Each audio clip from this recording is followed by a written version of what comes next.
Well, it's interesting that folks would ever think of brain health and body health as two separate things. Obviously, we're one system, both affecting each other all the time. There's been numerous studies that connect that there is a correlation between certain particular brain health issues and how they affect body health issues, and vice versa. For example, depression in particular is associated with heart disease, not only prior to someone having heart disease, but if they were to have a condition that then is treated through surgery. Depression is something that oftentimes falls on the heels of that. And so it should always be part of the overall look of how that aftercare happens. It's a huge life adjustment. There may be different things in that person's life that they feel a loss around. And so all of these things are highly interconnected.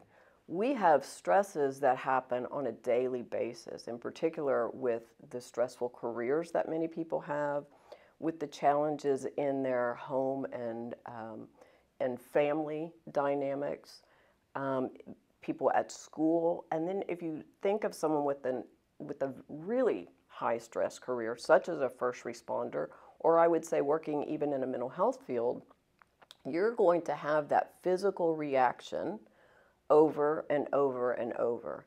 And that takes a huge toll on the body. It takes a big toll on your heart.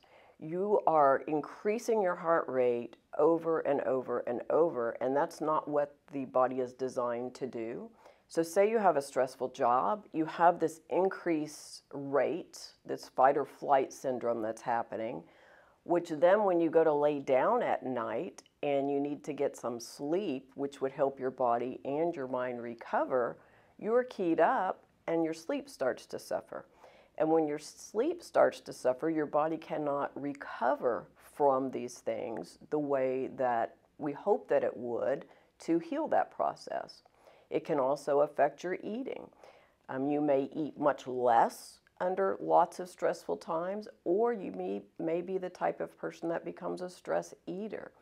And there's reasons for that. When you ingest high amounts of carbohydrates, that has an effect on the body, an effect on the brain, and you get a temporary kind of soothing of what's going on, but in the long run, it's working against your overall physical health and mental health. We know that the body and the brain both need 8 hours of sleep, give or take, depending on the person, to start to recover, to regenerate from that stress, and that's one of the first things to go.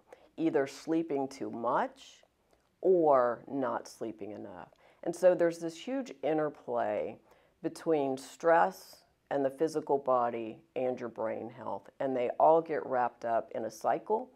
And there's many things that you can do to interfere and break that cycle, but it can be really challenging in the moment of dealing with all of that stress.